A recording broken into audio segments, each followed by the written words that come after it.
Welcome to all guys, आप सभी का मेरे इस चैनल में तहे दिल से स्वागत है। दोस्तों, 1 अगस्त को सुप्रीम कोर्ट ने जो SC/ST आरक्षण में कोटा देने की बात कही है, क्या वो सही है? तो जी नहीं, वो बात बिल्कुल भी सही नहीं। उनका फैसला जो है वो पूरी तरह से गलत है। उस फैसले की हम निंदा करते हैं, आलोचना करते हैं, क्योंकि वह फैसला जो है वो पूरी तरह से असंवैधानिक है। वो असंवैधानिक इसलिए है कि आर्टिकल 341 और आर्टिकल 342 जो संविधान का है, उसमें यह अधिकार जो है वो राष्ट्रपति को दिए गए हैं और सांसद को दिए गए हैं। तो इसमें तो ना तो सांसद की कोई राय ली गई है, ना ही संसद में, पार्लियामेंट में इसके ऊपर कोई चर्चा हुई है, ना विरोधी पक्ष वाले इसमें कुछ बोले हैं, और ना ही जो लीगल प्रोसीजर थी उसमें से कुछ भी यहाँ पे जो क्राइटेरिया था वो कंप्लीट नहीं किया गया है।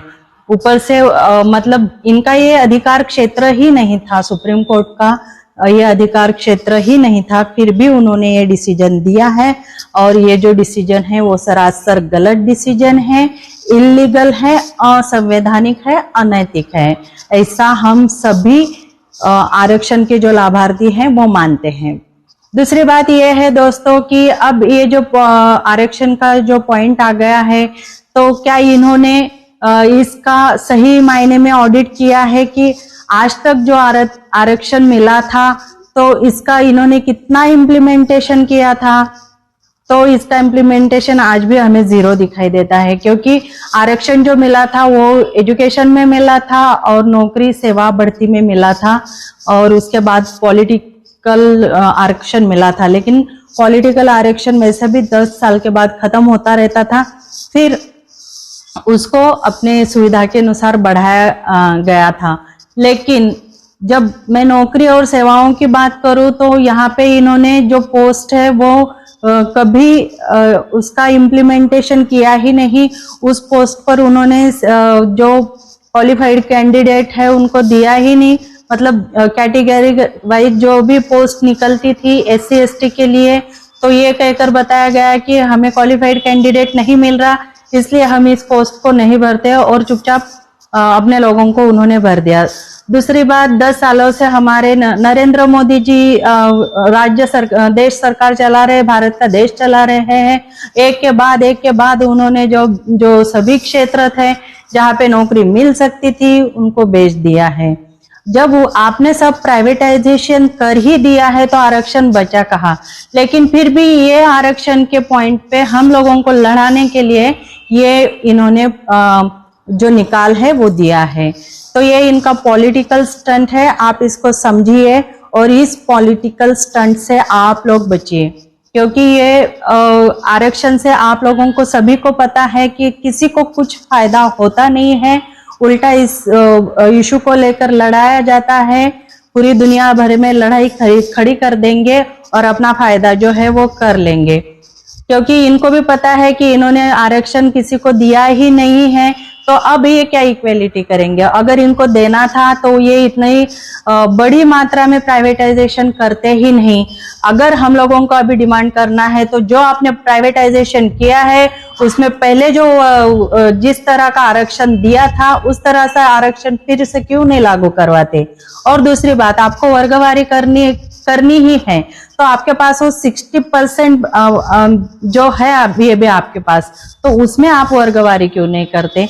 उसमें आप क्यों नहीं देखते कि हाँ ये ऊपर ही जा रहा है, एक वर्ग ऊपर ही जा रहा है और एक नीचे ही जा रहा है? जो आपके पास जो है उस पे भी आप जरा सोचे, उसमें भी थोड़ी बहुत आप इक्वालिटी लाए। आप नीचे जातियों के लिए तो कभी सोचते ही नहीं हो, बस दिखावा करते हो कि हाँ हम सोचते हैं। तो पहले आप अपना सोचे, बाद में नीचे जाति वाले लोगों को सोचे। दूसरी बात इन्होंने कही है क्रीमी लेयर की। तो क्रीमी लेयर भाई आप SC/ST में कैसे लगा सकते हो? क्योंकि SC/ST का आरक्षण जो है वो 3 निकोषों को लेकर दिए गए हैं। ये वर्ग जो था बहुत ही पिछड़ा था, जो एजुकेशन में भी बहुत, मतलब शिक्षा में भी बहुत पिछड़ा था। इसका सोशल मतलब सामाजिक बैकवर्डनेस था वो भी बहुत ज्यादा था। इसको अस्पृश्य कहला के सालों साल आप लोगों ने इस पे अन्याय अत्याचार किए हैं, और तब आपने नहीं सोचा था कि अब एक पीढ़ी पे हमने अन्याय अत्याचार कर लिया है, हम दूसरी पीढ़ी पे नहीं करेंगे। जबकि आप अभी निकाल देते समय कह रहे हो कि हाँ, एक पीढ़ी तक ही आरक्षण मिलना चाहिए, दूसरी पीढ़ी को आरक्षण नहीं मिलना चाहिए। मैं पूछती हूँ, न्याय व्यवस्था में क्या पीढ़ी जात लोग काम नहीं कर रहे हैं? क्या न्याय व्यवस्था, सुप्रीम कोर्ट, क्या आज जो जजेस हम देख रहे हैं, क्या वो अपने परंपरागत पीढ़ी से लेकर नहीं आए हैं? 200-300 लोगों की फैमिलीज ही सुप्रीम कोर्ट का काम आज भी देख रही है। उनको ये नियम नहीं लगा रहे हो तो आप ये छोटे छोटे जाति वाले लोगों के लिए ये नियम क्यों लगा रहे हो? आप ये क्यों मान के चल रहे हो कि एक बार ये नौकरी दे दी है, घर में से किसी एक आदमी को नौकरी लग गई है तो उसका पूरा समाज सुधर गया, उसकी पूरे खानदान सुधर गई और उसको सब अभी सुविधाएं मिलने लगी? ऐसा सोचना भी गलत है, क्योंकि आपने ये किया ही नहीं है। आप खुद के अंदर झांक कर देखो कि आपने आज तक क्या राजनीतिक स्टंट खेले हैं इस समाज के साथ। तो दोस्तों, ये क्रीमी लेयर नहीं लगा सकते, क्योंकि एजुकेशन में जो रिजर्वेशन था उसका भी इन्होंने इम्प्लीमेंटेशन नहीं किया है। दूसरी बात, इन्होंने नौकरी, सेवा, पद, उसमें जो रिजर्वेशन था उसका इम्प्लीमेंटेशन आज तक नहीं किया है।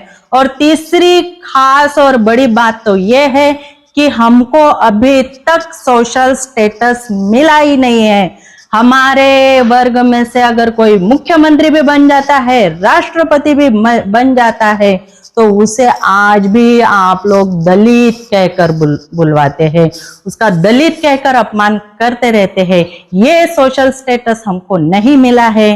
क्या ये वर्गवारी करके हमें ये सोशल स्टेटस आप दे सकते हो? बिल्कुल नहीं दे सकते। तो जो बात आप लोगों के दायरे में है नहीं, उसमें आपने हस्तक्षेप किया है और इसका जवाब आपको जनता देंगी, अपने अंदाज में देंगी।